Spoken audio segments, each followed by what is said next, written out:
রাতের সময়ে সঙ্গে আছি আমি জাফর সাদিক। এবার অন্যান্য শীর্ষ সংবাদ।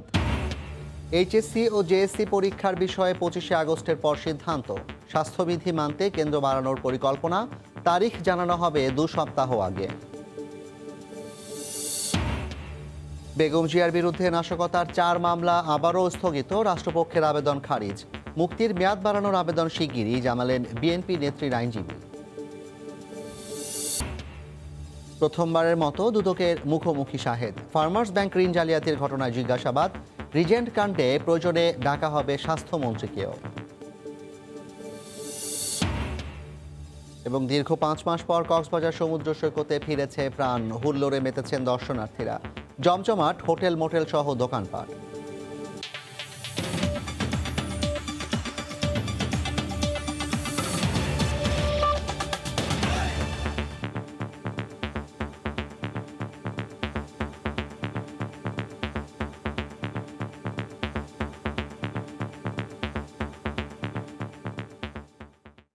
অবসরপ্রাপ্ত মেজর সিনহার গাড়ি যখন শামলাপুর চেকপোস্টে থামানো হয়, তখন গাড়ি থেকে নেমে হাত তুলে হাঁটু গেড়ে বসেন তিনি। হাতে ছিল না কোনো অস্ত্র। ঘটনাস্থল পরিদর্শনকারী র্যাব ও মহাপরিচালককে এমন তথ্য জানিয়েছেন নতুন তদন্ত কর্মকর্তা।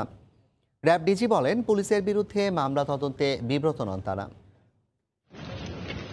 এসআই লিয়াকত গুলি করার সময় অবসরপ্রাপ্ত মেজর সিনহার হাতের অবস্থান র্যাব মহাপরিচালককে এভাবেই দেখান মামলার তদন্ত কর্মকর্তা সিনিয়র এএসপি খায়রুল ইসলাম। এছাড়া টেকনাফের শামলাপুর চেকপোস্টে যে ড্রাম ব্যবহার করে গাড়ির গতিরোধ করা হয় এবং গুলিবিদ্ধ হওয়ার পর সিনহার দেহ পড়েছিল তাও দেখানো হয়। র্যাবের অতিরিক্ত মহাপরিচালক অপারেশনস ডিজিকে জানান, শামলাপুর চেকপোস্টে আসার আগে সিনহার গাড়ি বিজিবির চেকপোস্টে থেমেছিল। সেখানকার সিসিটিভির ফুটেজ বিশ্লেষণ করে তাদের মনে হয়নি যে গাড়িটি কেউ তাড়া করছে। পরিদর্শন শেষে র্যাব মহাপরিচালক বলেন, তদন্ত ইতিবাচকভাবে এগুচ্ছে। পুলিশ কর্মকর্তাদের বিরুদ্ধে দায়ের করা হত্যা মামলা তদন্ত করতে তারা বিব্রত নন। এটার ফলাফল আমরা পুঙ্খানুপুঙ্খ রূপে যে সকল তথ্য পাচ্ছি, প্রতিটি তথ্য নিয়ে আমরা তদন্ত করছি এবং শীঘ্রই আপনারা জানতে পারবেন এবং আমরা এই তদন্ত কার্যে ইতিবাচক দিকে আমরা এগিয়ে যাচ্ছি। এটা আমি বলতে পারি। সমন্বয়হীনতা নাই, আমরা একসাথেই কাজ করছি। এটা নিয়ে কোনো সমন্বয়হীনতা নেই। মামলার তদন্ত তদারকিতে সকালে হেলিকপ্টারে উড়ে আসেন র্যাব প্রধান। ডিজির ব্রিফিং শেষে মামলার তদন্তকারী কর্মকর্তা সময় সংবাদকে জানিয়েছেন, ঘটনার সময় পুলিশের দিকে অস্ত্র তাক করেননি অবসরপ্রাপ্ত মেজর সিনহা। এছাড়া ঘটনাস্থলের যে পরিস্থিতি তিনি তার সামনে তুলে ধরেছেন এবং তাকে দেখিয়েছেন, তা তার তদন্ত করেই পাওয়া। ওমর ফারুক, সময় সংবাদ, কক্সবাজার। নানা নাটকীয়তার পর অবশেষে আগামীকাল ওসি প্রদীপ, এসআই লিয়াকত ও নন্দদুলাল রক্ষিতকে রিমান্ডে নিতে যাচ্ছে র্যাব। কক্সবাজারে ব্রিফিংয়ে এ তথ্য জানান র্যাবের গণমাধ্যম শাখার পরিচালক আশিক বিল্লা। এ সময় তিনি আরও জানান, সিনহা হত্যাকাণ্ডের দিন পুলিশের জব্দ করা 29টি ইলেকট্রনিক ডিভাইস হেফাজতে নিতে আদালতে আবেদন করবেন তারা। মামলার অন্যতম গুরুত্বপূর্ণ 3 জন ব্যক্তি, ওসি প্রদীপ কুমার, ইন্সপেক্টর লিয়াকত এবং সাব ইন্সপেক্টর নন্দদুলাল রক্ষিত, তাদেরকে র্যাব এখনো হেফাজতে এনে রিমান্ড কার্যক্রম শুরু করেনি। খুব শীঘ্রই তদন্তকারী কর্মকর্তা তাদেরকে র্যাব হেফাজতে এনে রিমান্ড সংক্রান্ত কার্যক্রম শুরু করবেন। সিনহা হত্যাকাণ্ডে ল্যাপটপ, হার্ড ডিস্ক সহ 29টি ডিভাইস র্যাব নিজ হেফাজতে নিতে আদালতে আবেদন করেছে বলে জানিয়েছে বাহিনীটির গণমাধ্যম শাখা। এই মামলার অন্যতম গুরুত্বপূর্ণ সাক্ষী শিপ্রা দেবনাথ নীলিমা রিসোর্ট থেকে কম্পিউটার, ল্যাপটপ, সর্বমোট 29টি জিনিস রামু থানায় জিডি মূলে রক্ষিত আছে। বিজ্ঞ আদালতের মাধ্যমে সেই জিনিসগুলো র্যাবের হেফাজতে নেওয়ার জন্য আমরা ইতিমধ্যে আদালতে আবেদন করেছি। এদিকে কারাগারে থাকা বাহারছড়া তদন্ত কেন্দ্রের সাবেক পুলিশ পরিদর্শক লিয়াকত আলী ও সাবেক এসআই নন্দদুলাল রক্ষিতকে দীর্ঘ 7.5 ঘন্টা জিজ্ঞাসাবাদ করেছে স্বরাষ্ট্র মন্ত্রণালয় গঠিত তদন্ত কমিটি। তবে জিজ্ঞাসাবাদ করা হয়নি টেকনাফ থানার সাবেক ওসি প্রদীপ কুমার দাসকে। সময় সংবাদ, কক্সবাজার। এইচএসসি ও জেএসসি পরীক্ষার বিষয়ে 25শে আগস্টের পর সিদ্ধান্ত নেওয়ার কথা জানিয়েছে শিক্ষা মন্ত্রণালয়। মাধ্যমিক ও উচ্চশিক্ষা বিভাগের সচিব মোহাম্মদ মাহবুব হোসেন জানিয়েছেন, চূড়ান্ত সিদ্ধান্ত হলেই 2 সপ্তাহ সময় দিয়ে পরীক্ষার সময়সূচি জানানো হবে। স্বাস্থ্যবিধি মানতে কেন্দ্র বাড়ানোর পরিকল্পনা চলছে। চলতি বছরের 1 এপ্রিল থেকে সারা দেশে অনুষ্ঠিত হওয়ার কথা ছিল এইচএসসি পরীক্ষা। অংশ নেওয়ার কথা প্রায় 13 লাখ শিক্ষার্থীর। এদিকে আগামী 1 নভেম্বর থেকে অনুষ্ঠিত হওয়ার কথা রয়েছে জুনিয়র স্কুল সার্টিফিকেট বা জেএসসি পরীক্ষা, যেখানে প্রায় 27 লাখ পরীক্ষার্থী অংশ নেবেন। কিন্তু করোনা মহামারীতে গত 17 মার্চ থেকে সব শিক্ষা প্রতিষ্ঠান বন্ধ হয়ে যাওয়ায় ভেঙে পড়েছে সব পরীক্ষার সময়সূচি। সোমবার সকালে মাধ্যমিক ও উচ্চশিক্ষা বিভাগের সচিব মোহাম্মদ মাহবুব হোসেন সাংবাদিকদের জানান, 2 সপ্তাহের নোটিশে পরীক্ষা নেয়ার প্রস্তুতি নিচ্ছেন তারা। 25 আগস্টের পর এ বিষয়ে সিদ্ধান্ত নেওয়া হবে। যখনই পরীক্ষা নেব 2 সপ্তাহের নোটিশ দিয়ে আমরা পরীক্ষা নেব। তো জেএসসি ব্যাপারটা আমরা যখনই পরিপূর্ণভাবে সিদ্ধান্ত নেব, সিদ্ধান্ত নিয়েই কিন্তু আপনাদের সকলকে আমরা এটা জানাবো। 25 তারিখে আমাদের সেন্টার সংখ্যা বৃদ্ধি করে স্বাস্থ্যবিধি যেন যথাযথভাবে অনুসরণ করতে পারি, সেটি আমরা কিন্তু নিশ্চিত করব। এদিকে দেশের কওমি মাদ্রাসার কিতাব বিভাগের শিক্ষা কার্যক্রম খুলে দেওয়ার আবেদন জানিয়েছে জাতীয় দ্বীনি মাদ্রাসা শিক্ষা বোর্ড। দুপুরে সচিবালয়ে মন্ত্রিপরিষদ সচিবের সঙ্গে দেখা করে বোর্ডের সহসভাপতি জানান, প্রধানমন্ত্রীর সঙ্গে আলোচনার পরেই সিদ্ধান্ত নেওয়ার কথা জানিয়েছে মন্ত্রিপরিষদ সচিব। মাদ্রাসার কিতাব বিভাগের শিক্ষা কার্যক্রম চালু, মাস্টার্স পরীক্ষা, ডিগ্রি মানের পরীক্ষা, মাদ্রাসার ঘরোয়া পরীক্ষা আয়োজন করতে পারিনি আমরা। মাদ্রাসাগুলো তো খোলা, সমস্ত অফিস খোলা এবং হেফজ বিভাগের মক্তব বিভাগের ক্লাস অলরেডি চলতেছে 12 জুলাই থেকে। এখন শুধু কিতাব বিভাগের শিক্ষা কার্যক্রম চালুটার অনুমতি আমরা চাইছি। এরই মধ্যে দেশের আলিয়া মাদ্রাসাগুলোতে পরীক্ষা নেওয়ার সিদ্ধান্ত হয়েছে বলেও জানান তিনি। প্রসূন আশিস, সময় সংবাদ, ঢাকা। স্বাস্থ্যবিধি মেনে এক বেঞ্চে একজন করে বসে হলেও পরীক্ষা নেওয়ার কথা বলছেন এইচএসসি শিক্ষার্থীরা। আর অন্তত 1 মাসের নোটিশ দিয়ে পরীক্ষার তারিখ ঘোষণার দাবি জানিয়েছেন তারা। এদিকে করোনা সংক্রমণের মধ্যে এখনই পরীক্ষা নেওয়ার বিষয়ে সংশয় জানিয়েছেন জেএসসি পরীক্ষার্থী ও অভিভাবকরা। শিক্ষাবিদরা বলছেন, বুঝে শুনে নিতে হবে সিদ্ধান্ত। করোনার থাবায় একেবারেই থমকে গেছে শিক্ষা জীবন। টানা 6 মাসে এলোমেলো হয়ে গেছে পাঠদান, পরীক্ষা আর উত্তীর্ণ হওয়ার হিসেব। স্বাভাবিক নিয়মে এইচএসসি পরীক্ষা হওয়ার কথা ছিল এপ্রিল মাসে। করোনা পরিস্থিতি উন্নতি না হওয়ায় 5 মাসেও পরীক্ষার বিষয়ে চূড়ান্ত সিদ্ধান্তে আসতে পারেনি শিক্ষা মন্ত্রণালয়। শিক্ষা জীবনের মোড় ঘোরানোর সময়ে আটকে যাওয়া পরীক্ষার্থী আর অভিভাবকদের মধ্যে বাড়ছে উৎকণ্ঠা। পরীক্ষা দেওয়ার মানসিকতা আছে জানিয়ে শিক্ষার্থীদের চাওয়া অন্তত 1 মাস আগে জানাতে হবে তারিখ। আমরা এক বেঞ্চে একজন করে বসে বসে অন্তত পরীক্ষাটা দেওয়া উচিত। সিদ্ধান্তটা আরো আগে জানানো হতো তাহলে আমাদের জন্য ভালো হতো, যে আমাদের একটা প্রিপারেশন, তাহলে আমরা একটা প্রিপারেশন নিয়ে রাখতাম। পরীক্ষা যদি নেওয়া হয় তা যেন অবশ্যই আমাদের অন্তত 1 মাস আগে জানানো হয়। এই সময় আমরা এখন ভার্সিটি ভর্তি প্রিপারেশন নিতে থাকতাম, কিন্তু সময় যেহেতু নষ্ট হয়েছে আর যেন নষ্ট না হয়। এবছর জেএসসি পরীক্ষায় বসার কথা রয়েছে 27 লাখ পরীক্ষার্থীর। স্কুল পড়ুয়া বিপুল সংখ্যক এই শিক্ষার্থীর স্বাস্থ্যবিধি কিভাবে নিশ্চিত হবে তা নিয়ে দুশ্চিন্তায় অভিভাবকরা। আমরা তো ধরেই নিয়েছি যে বছরে আর পরীক্ষা হবে না। এখন তো স্কুল কলেজ সব বন্ধ, এখন আমরা লকডাউনের মধ্যে পড়াশোনার প্রিপারেশন নিইনি। সারা বছর আমাদের ক্লাস হয় নাই, সেজন্য এরকম প্রিপারেশন নাই। পরীক্ষাটা না নিলেই ভালো হয়। শিক্ষাবিদরা বলছেন, ঝুঁকির কথা মাথায় রেখে সিদ্ধান্ত নিতে হবে ভেবেচিন্তে। 8ম শ্রেণী সমাপনী পরীক্ষাও এই মুহূর্তে না নিলেই ভালো হবে মনে হয়। কারণ হলো এই শিক্ষার্থীরা কিন্তু প্রস্তুতির কোনো সময় পায়নি। এইচএসসি পরীক্ষা বা উচ্চ মাধ্যমিক পরীক্ষার কিছুটা তো শিক্ষার্থীরা প্রস্তুত ছিল আগে থেকেই। পরীক্ষার বিষয়ে শিক্ষার্থীদের মনে নেতিবাচক ধারণা যেন তৈরি না হয় সেদিকেও খেয়াল রাখার আহ্বান জানান তারা। বেলায়েত হোসাইন, সময় সংবাদ, ঢাকা। আবারও স্থগিত হলো বেগম খালেদা জিয়ার বিরুদ্ধে হওয়া নাশকতার 4 মামলা। সচল চেয়ে 3 বছর আগে রাষ্ট্রপক্ষের আবেদন খারিজ করে দিয়েছেন আপিল বিভাগ। এসব মামলায় বেগম জিয়ার সম্পৃক্ততা নিয়ে পাল্টাপাল্টি বক্তব্য দিয়েছেন রাষ্ট্র ও আসামি পক্ষ। নাশকতার অভিযোগে রাজধানী দারুস সালাম ও যাত্রাবাড়ি থানায় 4টি মামলা হয়, যে মামলায় বেগম জিয়াকে হুকুমের আসামি করা হয়। মামলার অভিযোগপত্রে বলা হয়, বিএনপি নেত্রীর নির্দেশে গাড়ি ভাঙচুর ও অগ্নিসংযোগ করে দলটির কর্মীরা। এই মামলায় অন্য আসামিদের বিচার চললেও 3 বছর ধরে হাইকোর্টের নির্দেশে স্থগিত আছে বেগম জিয়ার বিরুদ্ধে কার্যক্রম। মামলা সচল চেয়ে সে সময় আবেদন করলেও সোমবার রাষ্ট্রপক্ষের আবেদন খারিজ করে দেন আপিল বিভাগ। সর্বোচ্চ আদালতের এই আদেশে সন্তোষ জানিয়েছেন তার আইনজীবীরা। এফআইআরে কোনো মামলা ওনার নাম ছিল না, চার্জশিট ওনার নাম দেওয়া হয়েছে এবং মামলা যেহেতু on the face of it ওনার বিরুদ্ধে কোনো মামলা হলে চলে না। 2 হলে তো আইন অনুযায়ীও মামলা কোনো ট্র্যাক করে না। এই গ্রাউন্ডে হাইকোর্ট ডিভিশন মামলাগুলো স্থগিত করেছিল। অ্যাটর্নি জেনারেল জানান, বেগম জিয়ার নির্দেশেই সে সময় নাশকতা হয়েছিল। এফআইআরে এবং চার্জশিটে উল্লেখ আছে যে তার নির্দেশে এই ঘটনাগুলো ঘটেছে, তার আহ্বানেই হরতাল হয়েছে এবং তার নির্দেশে এগুলো হয়েছে।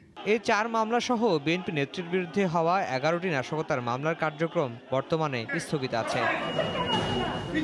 এদিকে খুব শিগগিরই বেগম জিয়ার মুক্তির মেয়াদ বাড়ানোর আবেদন করার কথা জানিয়েছেন তার আইনজীবী barrister Mahbubuddin Khokon. Attorney general বলছেন, আবেদনটি করতে হবে সরকারের কাছে, এক্ষেত্রে আদালতের কিছুই করার নেই। আফজাল হোসেন, সময় সংবাদ, ঢাকা। রিজেন্ট কাণ্ডের নায়ক শাহেদের প্রতারণার তালিকা ক্রমেই দীর্ঘ হচ্ছে।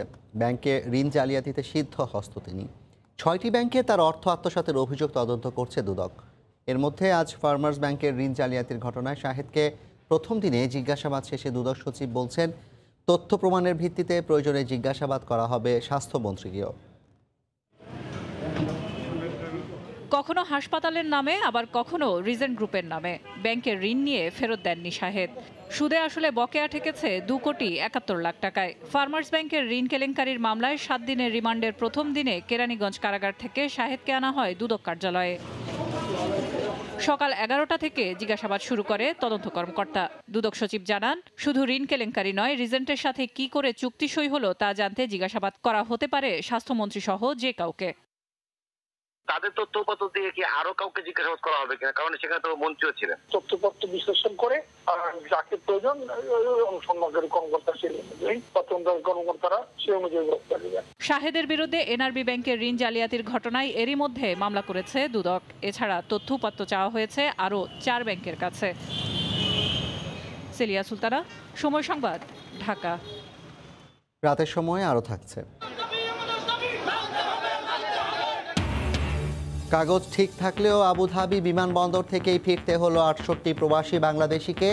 কারণ বলতে পারছেন না খোদ প্রবাসী কল্যাণমন্ত্রী। ক্ষতিপূরণ চেয়ে বিক্ষোভ। দীর্ঘ 5 মাস পর সৈকত সহ কক্সবাজারের পর্যটন কেন্দ্র খুলে দেয়ায় ভিড় করতে শুরু করেছেন পর্যটকরা। বৈরী আবহাওয়া উপেক্ষা করে সৈকতের প্রতিটি পয়েন্টে মাতোয়ারা দূর দূরান্ত থেকে আগত ভ্রমণ পিপাসুরা। দীর্ঘ সময় পর ঘরবন্দি জীবন থেকে বেরিয়ে মুক্ত আকাশ ও বিশাল সমুদ্র দেখে নতুন প্রাণ পেয়েছে বলে জানান পর্যটকরা। সাগর উত্তাল থাকায় পর্যটকদের সমুদ্র স্নানে সার্বক্ষণিক দায়িত্ব পালন করছে অর্ধশতাধিক লাইফগার্ড কর্মী। আরও জানাচ্ছেন সুজাউদ্দিন রুবেল। বৈরী আবহাওয়া, তাই একটু বেশি সাগর উত্তাল এখন। তারপরও বিশ্বের দীর্ঘতম সমুদ্র সৈকত দীর্ঘদিন পর নীরবতা ছেড় টেনে কোলাহল মুখর হয়ে উঠতে শুরু করেছে। ঢেউর পানিতে মেতেছেন পর্যটকরা। করোনায় হারিয়ে যাওয়া বিনোদনের আনন্দ যেন ফিরে পেয়েছেন তারা। আর সৈকতে ফিরেছে সেই হই হুল্লোড় আগের রূপে। সবথেকে ভালো লাগে হচ্ছে সাগরের ঢেউটাই, ছবি তোলা, ঘোরাফেরা। শুধু সৈকতের পানি নয়, বালিয়াড়িতে কিংবা দোকানগুলোতেও ভিড় করতে শুরু করেছেন পর্যটকরা। বলছেন, করোনার কারণে ঘরবন্দি জীবন থেকে মুক্তি পেয়ে কক্সবাজারে ছুটে এসে ভালোই লাগছে। 4-5 মাস হচ্ছে বাসায় বসে থাকার পরে সবাই এসে আমরা একটা বোরিং হয়ে গেছিলাম। একজস্টেড ছিলাম, বাসায় বেরোতে পারতেছিলাম না, এখন একটু বেরোতে পারছি, এখন ভালো লাগতেছে। বৈরী আবহাওয়ায় সাগর উত্তাল, তাই পর্যটকদের সমুদ্র স্নানে সার্বক্ষণিক লাইফগার্ড কর্মীরা দায়িত্ব পালন করছেন। সমুদ্র আরো হয়তো কয়েকদিন একটু উত্তাল থাকবে। লাইফগার্ড এখন তাদের সচেতনতা কার্যক্রমটা বেশি নজর দিবে। হোটেল মালিক সমিতির মুখপাত্র জানালেন, স্বাস্থ্যবিধি মেনে সৈকত সহ সবকিছু খুলে দেয়ায় পর্যটকের আগমন সহ বুকিং বাড়ছে। সবচেয়ে বেশি প্রায়োরিটি দিচ্ছি গভর্নমেন্টের যে স্বাস্থ্যবিধি, পর্যটক প্লাস হচ্ছে আমাদের হোটেল পক্ষ থেকে এগুলো স্ট্রিক্টলি মেনটেন করার চেষ্টা করা হচ্ছে। করোনার কারণে 9.5 কোটি টাকার ক্ষতি হয়েছে বলে দাবি জেলা চেম্বারের। দীর্ঘ সময় পর পর্যটক আগমনে প্রাণ পেয়েছে পর্যটন শহর কক্সবাজার। তবে অনেকেই স্বাস্থ্যবিধি মানছেন না, তাই প্রশাসনকে কঠোরভাবে ব্যবস্থা নেওয়ার দাবি জানিয়েছে পর্যটন সংশ্লিষ্টরা। সুজাউদ্দিন রুবেল, সময় সংবাদ, কক্সবাজার। 6 দিন গভীর সাগরে ভেসে থাকার পর 35 জেলেকে উদ্ধার করেছে কোস্টগার্ড। সকালে উত্তাল সাগর পাড়ি দিয়ে চট্টগ্রাম বন্দর থেকে 45 নটিক্যাল মাইল দূরে ভাসানচরের পাশ থেকে তাদের উদ্ধার করা হয়। জেলেরা জানান, গভীর সাগরে বোটের ইঞ্জিন বিকল ও নৌকো ছিঁড়ে গেলে এই দুর্ঘটনা ঘটে। সাক্ষাৎ ত্রিপুর ক্যামেরায় বিস্তারিত জানাচ্ছেন কমল দে। সোমবার দুপুরের পর উদ্ধারকৃত জেলে এবং মাঝি মাল্লাদের নিয়ে পতেঙ্গা কোস্টগার্ড বেস স্টেশনে ফিরে সবুজ বাংলা নামের জাহাজটি। কোস্টগার্ডের এ জাহাজের ক্যাপ্টেনের সাহসিকতা এবং বুদ্ধিমত্তা প্রাণে বাঁচে ৩৫ মাঝি মাল্লা এবং জেলে। জাহাজের ক্রুরা অত্যন্ত সাহসিকতার পরিচয় দিয়েছে, দিয়ে বোটটাকে আমরা আমাদের জাহাজের পিছনে বাঁধতে সমর্থ হই। শুধুমাত্র যেসব ক্রু প্রয়োজনীয় তাদেরকে নিয়ে আমরা চট্টগ্রাম ১৫ নম্বর ঘাটে ফেরত আসি। উদ্ধারকৃত মাঝি মাল্লারা জানান, গত ১২ই আগস্ট ভোরে বাঁশখালী থেকে মাছ ধরতে গভীর সাগরে যায় দয়াল নবীজি ১ নামের ফিশিং বোটটি। কিন্তু গভীর সাগরে যাওয়ার পর বোটের ইঞ্জিন বিকল হয়ে যায়, এমনকি নোঙ্গর ছিঁড়ে যাওয়ায় কোথাও দাঁড়ানোর সুযোগও ছিল না। বোটের মধ্যে কোনো লঙ্গর নাই, কিছু নাই, যেন আমরা অসহায় হয়ে গেছি, আমাদের তো ভয় থাকবেই স্যার। টেনশন নিজের খান্না নিজের বুঝে ভয় পারে না, সবাই কান্না করে।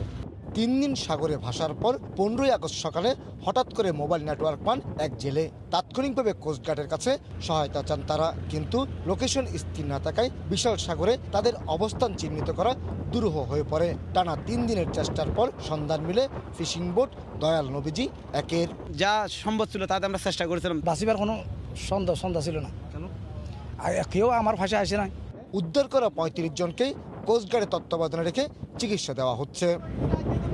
উত্তাল সাগরে ভাসতে হয়েছে এই ৩৫ জেলেকে। শেষ পর্যন্ত কোস্টগার্ড তাদের উদ্ধার করেছে, আর এর আগের সময়টা তারা ছিল ঠিক জীবন মৃত্যুর সন্ধিক্ষণে।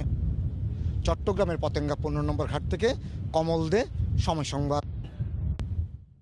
৫ মাসের আবদ্ধ জীবনের পর গা সওয়া এখন করোনা মহামারী।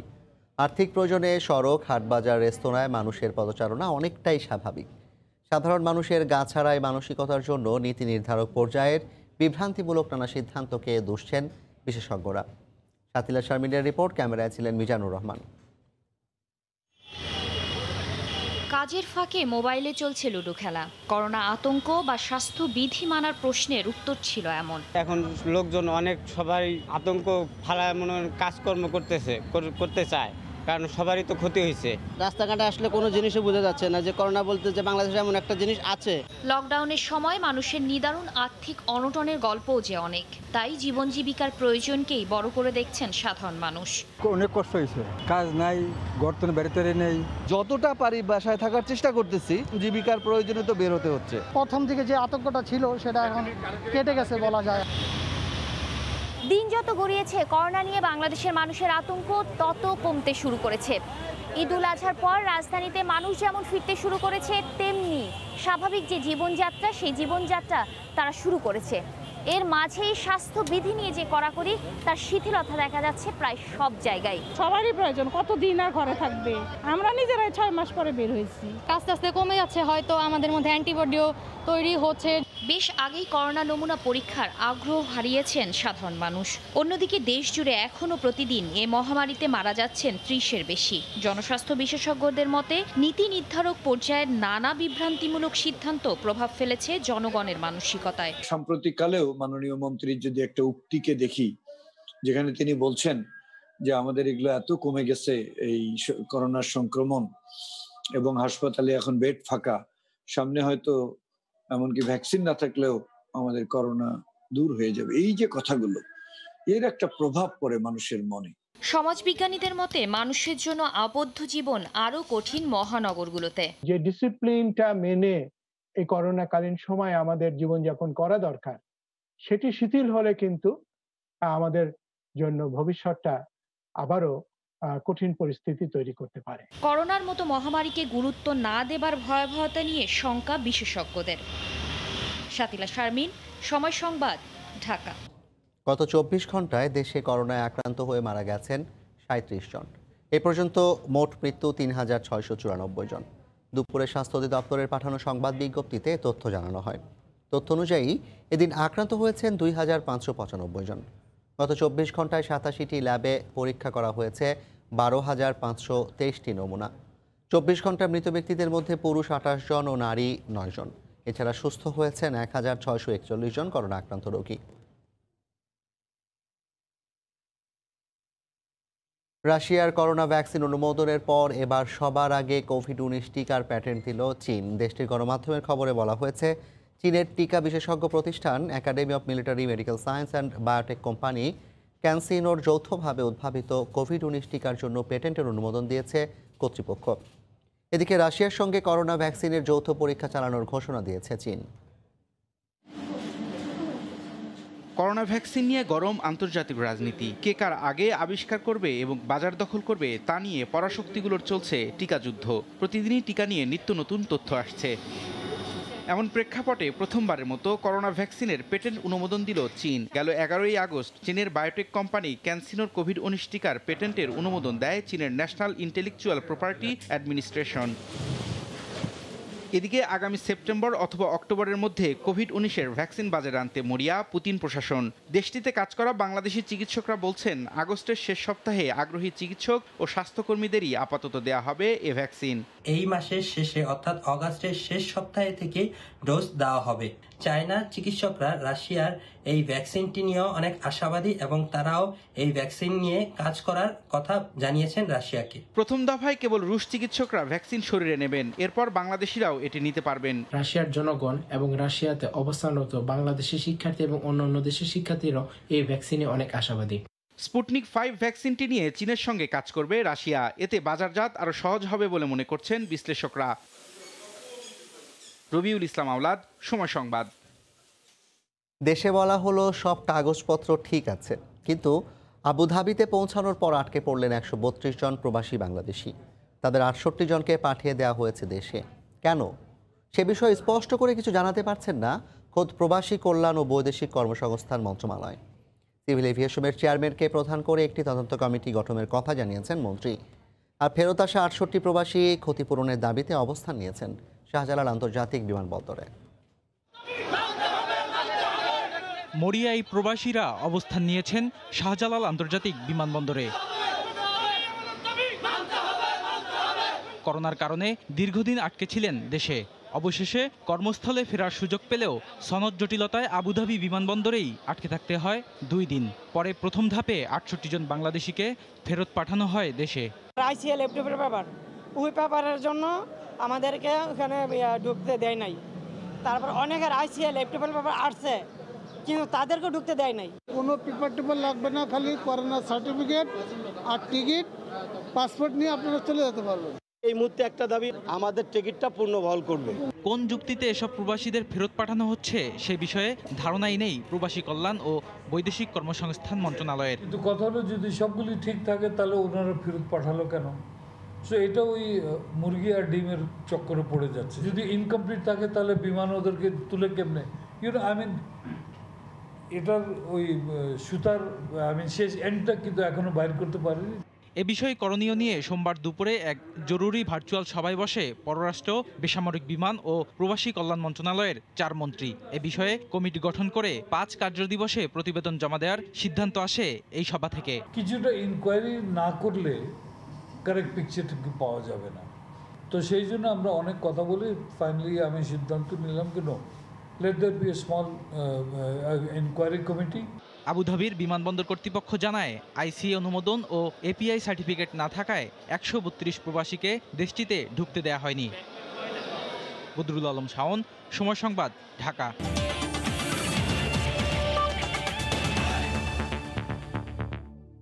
আগামী অক্টোবরে শ্রীলঙ্কার বিপক্ষে টেস্ট সিরিজে টাইগারদের ভালো সুযোগ রয়েছে, এমনটাই মনে করেন বাংলাদেশের ওয়ানডে অধিনায়ক তামিম ইকবাল। করোনার কঠিন সময়ের মাঝেও অবশেষে মাঠে ফিরতে পারায় অনেকটাই নির্ভর তামিম। সেই সাথে নিজের ব্যাটিং নিয়েও সন্তুষ্ট টাইগার অধিনায়ক। মাসে আমাদের বিসিবিও কিছু সেশনস ঠিক করে দিয়েছিল, আমরা যেরকম মেন্টালি যেরকম আমরা ভালো অবস্থায় থাকি। পার্সোনালি আমিও 2-3টা সেশন করেছি, আমার কাছে মনে হয় ওটা অবশ্যই হেল্প করেছে। আর এটাই আর কি, আমি যেটা বললাম যে 4 মাস ওয়াজন্ট ইজি, বাট আমাদেরকে মেক শিওর করতে হবে যে ওখান থেকে বের হয়ে আসে যত তাড়াতাড়ি আমরা মেন্টালি ভালো অবস্থায় এসে যাই, বিকজ আমাদের একটা বড় ট্যুর আসছে সামনে। আর আমি বিশ্বাস করি যে আমাদের খুব ভালো চান্সেস। ব্যাটিংয়ের ক্ষেত্রে যতটুকু রাস্টিনেস মনে করছিলাম থাকবে, বাট সারপ্রাইজিংলি অত খারাপ অবস্থা না। আমার কাছে মনে হয় যে ব্যাটিংটা মোটামুটি ঠিকই আছে। এ পর্যায়ে শীর্ষ সংবাদ জানিয়ে দিচ্ছি আরেকবার। আদেশের 12 দিন পর আগামীকাল প্রদীপ লিয়াকত ও নন্দদুলালকে রিমান্ডে নেবে র্যাব। সিনহা হত্যার পর জব্দ করা 29টি ডিভাইস মামলায় দেখায়নি পুলিশ। এইচএসসি ও জেএসসি পরীক্ষার বিষয়ে 25শে আগস্টের পর সিদ্ধান্ত, স্বাস্থ্যবিধি মানতে কেন্দ্র বাড়ানোর পরিকল্পনা। তারিখ জানানো হবে 2 সপ্তাহ আগে। এবং বেগম জিয়ার বিরুদ্ধে নাশকতার 4 মামলা আবারও স্থগিত, রাষ্ট্রপক্ষের আবেদন খারিজ। মুক্তির মেয়াদ বাড়ানোর আবেদন শিগগিরই জানালেন বিএনপি নেত্রীর আইনজীবী। এই ছিল রাতের সময়, সঙ্গে থাকুন সময়ের।